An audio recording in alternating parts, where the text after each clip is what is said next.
சின்ன வயசுல இருந்தே நீ என்ன குசுரு மகா. நீ வீட்டுக்கு வரும்போதெல்லாம் உன் பின்னாடி வந்து நிப்பேன். அப்ப நீ அதெல்லாம் பார்த்தது இல்லையா? இல்ல உனக்கு அதெல்லாம் புரியலையா? நீ விரட்டினா கூட வழிய உன் பின்னாடி வந்து நிப்பனே மகா.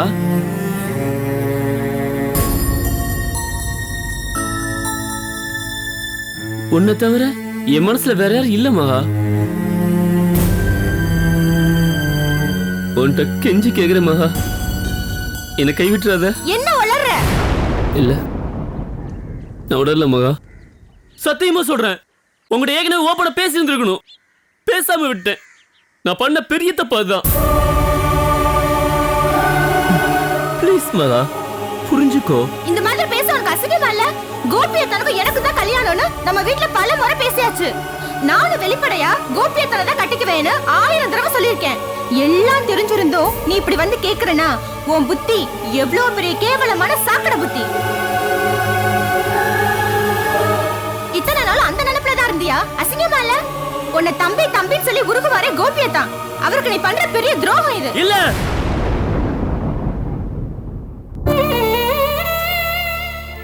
இல்ல அண்ணன்கிட்ட நான் எல்லாமே ஓப்பனா பேசிட்டேன். என் அண்ணன் கூட என்ன புரிஞ்சுக்கிட்டாரு. எங்க அப்பாட்ட கூட சொல்லிட்டேன் மகா. இப்ப உன் சம்மந்தம் மட்டும் தான் எனக்கு தேவை. உன்கிட்ட தயவு செஞ்சு கெஞ்சி கேக்குறேன், என்னை ஏத்துக்கோ மகா. நீ இல்லனா செத்துருவேன் மகா. இதோ பாரு, மனசால நான் எப்பவோ கோபியத்தனை கல்யாணம் பண்ணியாச்சு. அது முடிஞ்சு போன விஷயம். கோபியத்தனை நினைச்சாலும் இனி அவர்கிட்ட இருந்து என்ன பிரிக்க முடியாது. இனிமேலும் நீ என்கிட்ட இந்த மாதிரி பேசுறது எவ்வளவு பெரிய அசிங்கம் தெரியுமா? கல்யாணம் பண்ணி ஒருத்திக்கிட்ட போய் நீ என்ன கல்யாணம் பண்ணிக்கோன்னு கேக்குறதுக்கு சமம். நான் சொல்றது உன் மரமண்டைக்கு புரியுதுல்ல? என்ன நீ மட்டும் மறுத்துட்டனா? நான் என்ன அவனு தெரியாது மகா. உன்னோட தப்பான நினைப்புக்கும் மிரட்டலுக்கும் நான் ஆள் கிடையாது. இனிமேலும் அந்த நினைப்போடு இருக்காத. அது யாருக்கும் நல்லதில்ல.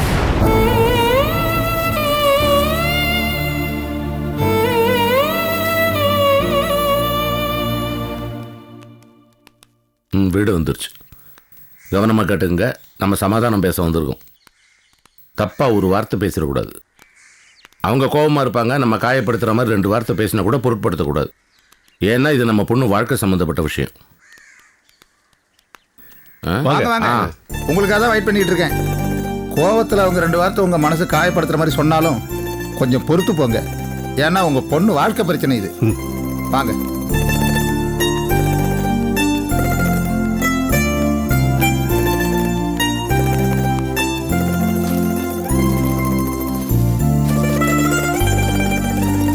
பொண்ணுட்டுக்காரங்க வந்திருக்காங்க. வணக்கம்மா. வணக்கங்க. வணக்கம்.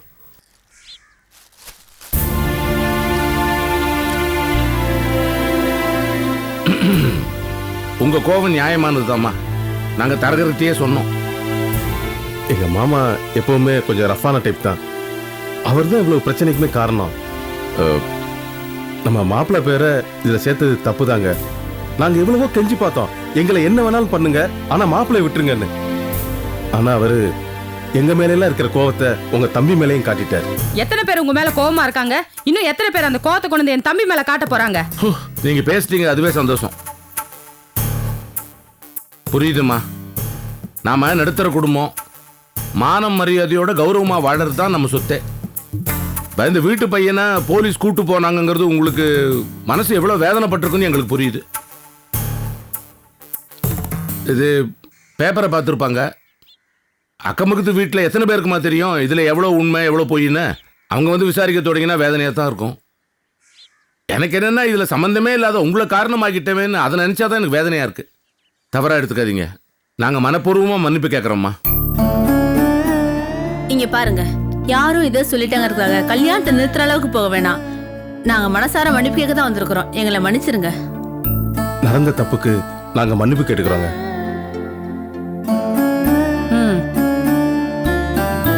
நீங்க எல்லாரும் வீடேறி வந்து இவ்வளவு தூரம் மன்னிப்பு கேக்குறீங்க. அதுக்காகவாவது கல்யாண பேச்சை தொடர்ந்து பேசலாம். உள்ள வாங்க, உட்கார்ந்து பேசுவோம். வாங்க.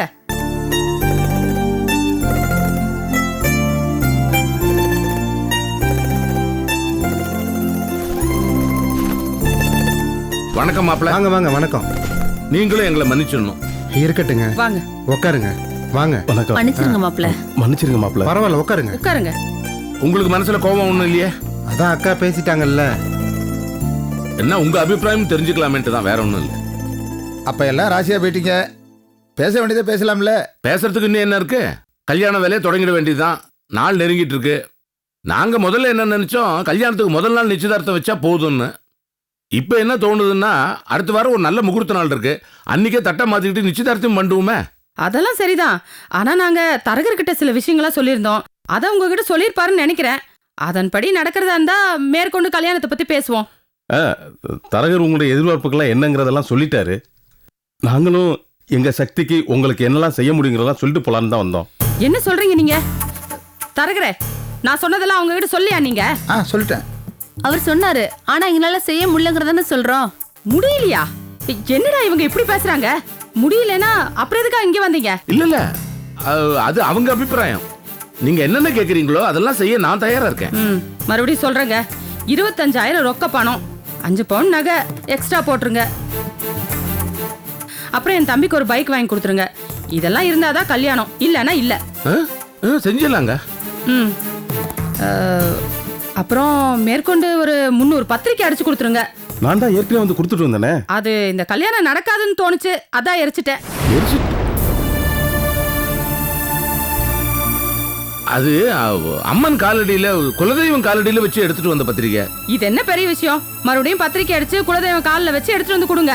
சரிம்மா, அப்படியே செஞ்சிருவோம். அப்புறம் முக்கியமா சொல்லிக்கிறேன், மறுபடியும் இந்த கல்யாணம் நிக்கிற மாதிரி நடந்துக்காதீங்க.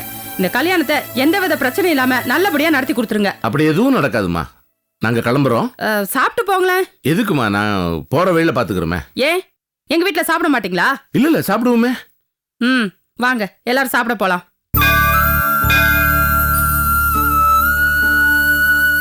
என்ன கோபி, ஏதோ யோசனையில இருக்க? இல்லப்பா, இந்த இடம் நம்மளுக்கு சரியா வருமானு சந்தேகமா இருக்குப்பா. என்ன இப்ப சொல்ற? அப்படி மாப்பிள்ள அக்காவை பாத்தீங்களாப்பா? அவ்வளவு சிடு சிடுன்னு பேசுறாங்க, கட் அண்ட் ரைட்டா பேசுறாங்க. இப்பவே அதை குடு இதை குடுன்னு வற்புறுத்தி கேக்குறாங்க. இதெல்லாம் எப்படிப்பா நாளைக்கு சரியா வரும்? என்னடா கோபினி, அவங்களே இறங்கி வந்து பேசிட்டாங்க, அதுக்கப்புறம் இப்படி பேசினா என்ன அர்த்தம்? இல்லம்மா, அவங்க பேசுறத பார்த்தா மகேஷ் அங்க அனுப்புறதுக்கு எனக்கு பயமா இருக்கு. நாளைக்கு அது கஷ்டப்பட்டுச்சுன்னு வச்சுக்கோங்க, அதுக்கப்புறம் நம்ம தான் ரொம்ப கஷ்டப்படுவோம். மகேஷ் அங்க அனுப்புறமான்னு யோசிக்கணுமா? கோபி, சில விஷயங்கள்லாம் இன்னும் வாழ்க்கையில உனக்கு தெரியாது, நீ அடிபடல. நான் சொல்றேன், ஒரு விஷயம் கேட்டுக்க. பொதுவா பொண்ணுக்கு வரன் பார்க்கும்போது மாப்பிள்ளை வீட்டுக்காரங்களை பத்தி ரொம்ப நல்லா சொல்லுவாங்க. அவங்களும் ரொம்ப நல்லவங்களா இருப்பாங்க. சரின்னுட்டு நிச்சயதார்த்தம் ஒண்ணு செய்வோம். நிச்சயதார்த்தம் முடிஞ்ச உடனே அவங்க சுயரூபம் கொஞ்சம் கொஞ்சமா வெளில வரும். கல்யாண நாள் நெருங்க நெருங்க நமக்குள்ளார ஒரு பயம் ஆரம்பிக்கும், இந்த கல்யாணம் நல்லபடியா நடக்கணுமே அப்படின்னு. கல்யாணம் பண்ணி வைக்கிற போது அவசரப்பட்டுட்டுமோன்னு கூட ஒரு எண்ணம் வரும். அப்புறம் ஒரு வருஷம் அப்பப்ப நம்ம பொண்ணு கண்ணு கலங்கிட்டு வீட்டுக்கு வந்துச்சுன்னு வச்சுக்க, ஐயோ தப்பான இடத்துல போய் பொண்ணை கொடுத்துட்டுமேன்னு தான் நினைப்போம். ஒரு 2 வருஷம் அப்படியே ஓடும். அதுக்கப்புறம் பார்த்தேன்னா அந்த வீட்டுல நம்ம பொண்ணோட ராஜ்யம் தான் நடக்கும். வாயை பொத்திவிட்டு எல்லாரும் கிடப்பாங்க. இதுதான் வாழ்க்கை தர அனுபவம். நம்ம வாழ்க்கையில தான் நடந்துச்சு. வேணும் உங்க அம்மாவை கேட்டுக்க. ஆமா, உங்க அம்மா கிட்ட தானே. ஏன் உங்க அப்பத்தை பத்தி உனக்கு தெரியாதா? இன்ன வரைக்கும் என்ன பாடுபடுறேன்னு பாத்தியா, டக்குன்னு எங்க அம்மாவை இழுத்துட்டு வந்துட்டா பாரு. ஆரம்பத்துல கல்யாணத்துக்கு முன்னாடியே உனக்கு அம்மா அம்மன் மாதிரி தான் தெரியும். கல்யாணத்துக்கு பிறகு வீட்டுக்கு வந்த பொண்ணு அம்மாவை புரட்டி தோசை மாதிரி இப்படி போடுவா பாரு, அம்மாவோட இன்னொரு சொரூபம் உனக்கு தெரிய ஆரம்பிக்கும். இல்ல நம்ம வீட்டுக்கு மகாதான் வரப்போறா, எந்த பிரச்சனையும் இருக்காது. இருந்தாலும் நீ கவனமா இருக்கணும், அவ்வளவுதான். ஹலோ, சொல்லு மகா. உங்களுக்காக எவ்வளவு நேரம் வெயிட் பண்றது? காலையிலே வரேன்னு சொன்னீங்கல்ல. இல்லம்மா, ஒரு முக்கியமான வேலை விஷயமா திருப்புலானி வரைக்கும் வந்துட்டேன். எந்த முக்கியமான வேலையா இருந்தாலும் எனக்கு அப்புறம் தான். சரிம்மா. அப்புறம் பாண்டியத்தானும் மயில் மாமாவும் வந்திருந்தாங்க. பாண்டியத்தான் என்கிட்ட என்னென்னவோ பேசுறாங்க. யாரு? பாண்டியன் சித்தப்பாவுமா? அவங்க எதுக்கு அங்க வந்தாங்க? எப்ப வந்தாங்க? என்ன பேசுனாங்க? நீங்க நேர்ல கிளம்பி வாங்க, நான் சொல்றேன். நீங்க வரலன்னா நான் இங்க கிளம்பி வந்துருவேன். மறுபடியும் நீ வரியா? வேணாமா, இப்பதான் பிரச்சனை தீர்ந்திருக்கு, நானே வரேன். எப்போ வரீங்க? நாளைக்கு வரேன். மறுபடியும் ஏமாத்திர மாட்டீங்களே? இல்ல மகா, கண்டிப்பா வரேன். சரிதா, நான் வச்சறேன். சரிம்மா, ஓகே.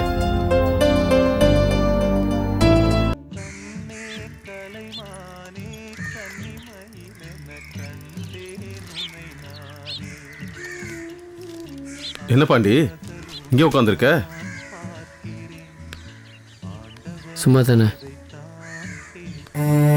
மகாவை போய் பார்த்து பேசுனியா? சித்தப்பாவும் மாமாவை போய் பார்த்து பேசுனாரா? என்ன மகா சொன்னாளா? ஆமாண்டா, என்ன திருதிப்புன்னு போயிருக்கீங்க, என்கிட்ட சொல்லாம கொள்ளாம, அப்படின்னு அவசரம். என்னென்ன பண்ண சொல்ற? எல்லாம் கை நழுவி போயிருங்கிற பயம்தான், அதான் அவசரமா போய் பேசணும். டேய், கொஞ்சம் நிதானமா வேற ஒரு நல்ல நேரம் பார்த்து போய் பேசியிருக்கலாம். சரி பரவாயில்ல. மகா எப்படா பேசுனா? தூக்கி எறிஞ்சு பேசிட்டானே. நான் அவ்வளவு சொல்றேன், என் ஃபீலிங்ஸ் கொஞ்சம் கூட புரிஞ்சுக்க மாட்டேங்கிறானே. ஏதோ குழந்தை இப்படியாதான் பொம்மை கேட்குமே, அந்த மாதிரி கோபியத்தான் அப்படி புலம்பிட்டு தெரியுதுன்னு. சரி, சித்தப்பா மாமா பார்த்து பேசினாரே, மாமா என்ன சொன்னாரா? அவர் வழக்கம் போலதான், அது லூசுன்னு அவரு. அப்பா ரொம்ப இன்சல்ட் பண்ணிருக்காருண்ணே. அப்பா அவ்வளவு பேசியும் கொஞ்சம் கூட இறங்கி வரலையானே. டே, நீ மகாட்ட பேசினதை என்னால ஒத்துக்க முடியுது. சித்தப்பா ஏன்டா மாமாட்ட போய் பேசினாரு? இது மட்டும் அப்பாவுக்கு தெரிஞ்சா என்ன நினைச்சுப்பாரு? பெரியப்பாக்குள்ள தெரியாதுண்ணே. பெரியப்பாக்கு தெரியாதுனானே மாமாட்ட அப்பா பேசிட்டாரானே. டே சூப்பர்ரா. ஏன்டா இப்படி போதும் உங்க புத்தி? யார்கிட்ட சொல்லக்கூடாது அவர்கிட்ட போய் சொல்லிருக்கீங்க. அவரே விலங்கு முடிச்சாலே இதை வச்சு சும்மா வைப்பாரு, இதை வச்சுட்டு என்ன கூத்தடிக்க போறான்னு பாரு. அதெல்லாம் விடுனே, எனக்கு அதெல்லாம் தெரியாது. எனக்கு மகா வேணும், அவ்வளவுதான். நான் பேசுனது வேஸ்ட், அப்பா பேசுனது சுத்தமா பிரயோஜனமே இல்லை. இனிமே எனக்கு இருக்கிற ஒரே நம்பிக்கை நீ தானே. எப்படியாவது மகா எனக்கு கட்டி வேணு. இங்க பாரு பாண்டி, இதுக்கு முன்னாடி நீ சொல்லும் போதெல்லாம் விருதா நான் பாத்துக்கிறேன் தான் சொன்னேன். ஆனா இப்ப சூழ்நிலை அப்படி இல்ல. அந்த பொண்ணு எங்க வேணாலும் எப்ப வேணாலும் என்ன வேணாலும் பண்ணும் போல இருக்கு. அன்னைக்கு போலீஸ் ஸ்டேஷன்ல பாரு, அவ்வளவு பேருக்கு முன்னாடி நான் கோபியத்தால தான் கட்டிக்குவேன்னு சொல்லுது. அதுவும் பெத்த அப்பனை முன்னாடி வச்சுட்டு இவன் தான் என் புருஷன் சொல்லுது. கனடா மாப்பிள்ளை எனக்கு அதான் தூக்கி எரிஞ்சிச்சு. நான் என்ன பெரிய வேலை பார்க்கறேனா இல்ல நிறைய சம்பாதிக்கிறேனா? சின்ன வயசுல இருந்து அது மனசுக்குள்ள ஏதோ ஒன்று அப்படி உருவாயிருச்சு. ஆனா இவ்வளவு தீவிரமா இருப்பான்னு நான் கனவுல கூட எதிர்பார்க்கலப்பா. என்ன இப்போ நீ என்ன சொல்ற? டேய், பொதுவாவே பொண்ணுங்க மனசை மாத்துறது கஷ்டம். அதுலயும் இவ்வளவு உறுதியா இருக்க பொண்ணுங்க மனசை மாத்துறது ரொம்ப கஷ்டம் பாண்டி. இங்க பார், என்னால முடிஞ்சது அவ கழுத்துல தாலி கட்டாம தள்ளி போட்டுக்கிட்டே இருக்க முடியும். அது மட்டும் தான் என்னால முடியும். நீ ஒதுக்கிட்டானே, ஆனா அவ மனச மாத்தணும்லண்ணே. இப்படி ஒரு முயற்சி பண்ணணும் தான் சொல்லி இறங்கி அவளுக்கு அட்வைஸ் பண்ண ஆரம்பிச்சேன். பஸ்ல வரும்போது சொல்லிக்க அவங்களையும் ஓடி போயிட்டா. மறுபடியும் அதை பண்ணுமா? எனக்காக இந்த ஒரு தடவை பேசுனேன், ஒரே ஒரு தடவை. டே பாண்டி, பேசுறேன்டா. இப்ப அவள்கிட்ட பேசாம இருக்கிறது ஒரே ஒரு விஷயம்தான். நீ எவ்வளவு தீவிரமா அவளை காதலிக்கிறேங்கிறத அவளுக்கு தெரியப்படுத்தணும். உனக்காக நான் போறேன். நீ எவ்வளவு சின்சியரா அவளை லவ் பண்றேங்கிறத என் மனசார அவள்கிட்ட சொல்றேன். அதுக்கப்புறம் அவன் மனசுல மாற்றம் வரணும். அதுக்காகத்தான் பேச போறேன். இது எல்லாமே ஒரு முயற்சி தான். இதுக்கு எந்த உத்தரவாதமும் கிடையாது. நீ பேசுனா அவ ஒத்துக்குவா. எனக்கு அந்த நம்பிக்கை இருக்குன்னு. நம்பிக்கையோட இரு, பாத்துக்கலாம். வரியா கூட? இல்ல, நீ போன. சரி, பாத்து இருந்துக்க. நாளைக்கு போய் பேசுறேன்டா.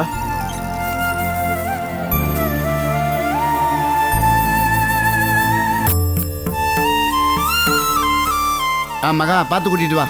ஏ சுமதி, அம்மாவுக்கு தலைவலி எடுத்துருவாப்ல. மெதுவா மெதுவா மெதுவா அம்மா, பார்த்து வாமா, பார்த்து உட்காருமா.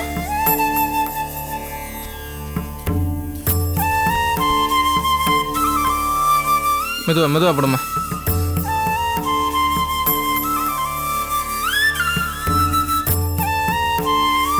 ஏமா எதுக்குமா விஷத்தை குடிச்ச? கேட்கறான்ல, சொல்லு.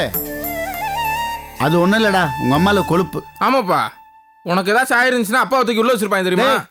அவ விஷம் குடிச்சதுக்கு நான் என்னடா பண்ண முடியும்? என்னப்பா லாஜிக்கு தெரியாம பேசுற? அம்மா விஷத்தை குடிச்சாலும் விஷத்தை வாங்கிட்டு வந்தது நீ தானே. கடைக்காரன் வந்து போட்டு கொடுத்தா உனக்கு தூக்கி கொண்டு போய் உள்ள வச்சிருப்பாங்க. கொலை முயற்சி வழக்கு சும்மா கிடையாது. டே, அதை விடுறா, அவதான் பொழைச்சிக்கிட்டால. இங்க பாரு, நீ ஒரு பக்கம் உன் பொண்ணு ஒரு பக்கம் இருந்து என்ன மிரட்டினாலும் சரிதான். என் முடிவுல எந்தவித மாற்றமும் கிடையாது. உன் பொண்ணுக்கு புத்தி சொல்லு. ஏங்க, எதுக்கு என்னை பொழைக்க வச்சுங்க? உங்களால் என் நிம்மதியே போச்சு. சின்ன வயசுலேருந்தே கோபிக்கு தான் மகான்னு சொல்லி சொல்லி வளர்த்தாச்சு. இப்போ திடீர்னு அவளை மனசை மாற்றிக்க சொன்னா எப்படிங்க முடியும்? அதே தாண்டி நானும் சொல்றேன். ஆரம்பத்துல இருந்தே பிபி ஃபேமிலிக்கு நம்ம பொண்ணு கொடுக்கூடாதுன்னு சொல்லிட்டு இருக்கேன். அது உன் காதலையும் உன் பொண்ணு காதலையும் வெளிலையா? ஏங்க, வாழ போகிறது அவ விருப்பம் முக்கியம் இல்லையா? ஏண்டி, உனக்கு அவ வாழ்க்கை முக்கியமா, உன் அண்ணனுங்களோட விருப்பம் முக்கியமா? அது இருக்கட்டும், உன்னோட 2 அண்ணன்கள்ல நீ யாருக்கு சப்போர்ட் பண்ண போற? எங்க அண்ணன்க 2 பேருக்குள்ள யாரு முக்கியங்கிற கேள்வியே வராது. அவங்க ஆளுங்க தான் 2 பேரு, எண்ணம் ஒண்ணுதான்.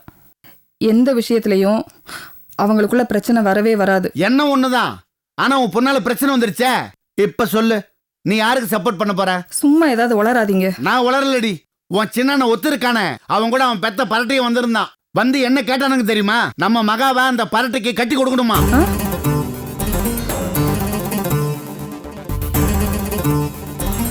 இல்ல இல்ல, அப்படியெல்லாம் இருக்காது. நீங்க ஏதோ சொல்லி என்ன குழப்பாதீங்க. நான் குழப்பறேனா? அம்மா, அப்பா சொல்றது உண்மைதான்.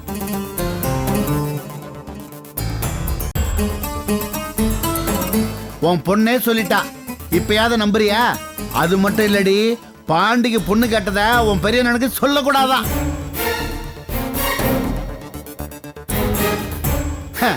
இப்பவே உனக்கூட எனக்கூட வந்து நிக்கிறானுங்க. நாளைக்கே 2 குடும்பமும் எந்த அளவுக்கு அடிச்சுட்டு சாக போறானுங்களோ தெரியல.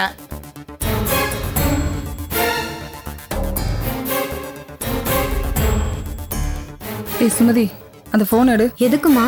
எடுடி.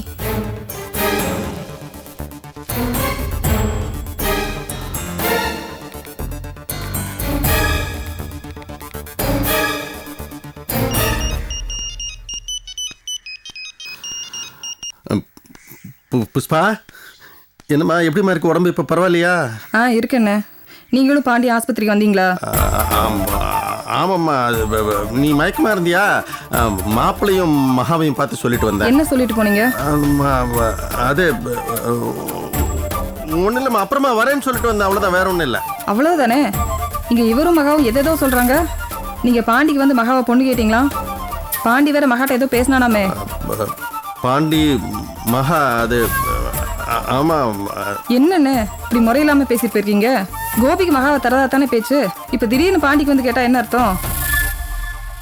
சரி, இந்த விஷயம் அண்ணனுக்கு தெரியுமா? அது என்னம்மா நீ இப்படி பரப்படன்னு பேசினா நான் என்னம்மா பேசுவேன்? நான் வரேன், நான் நேரில் வந்து பேசுகிறேன்ட்ட. நீங்க இங்க வந்துட்டு போனது அண்ணனுக்கு தெரியுமா? தெரியாது புஷ்பா, நீயும் அண்ணன்ட்ட சொல்ல வேண்டாமா?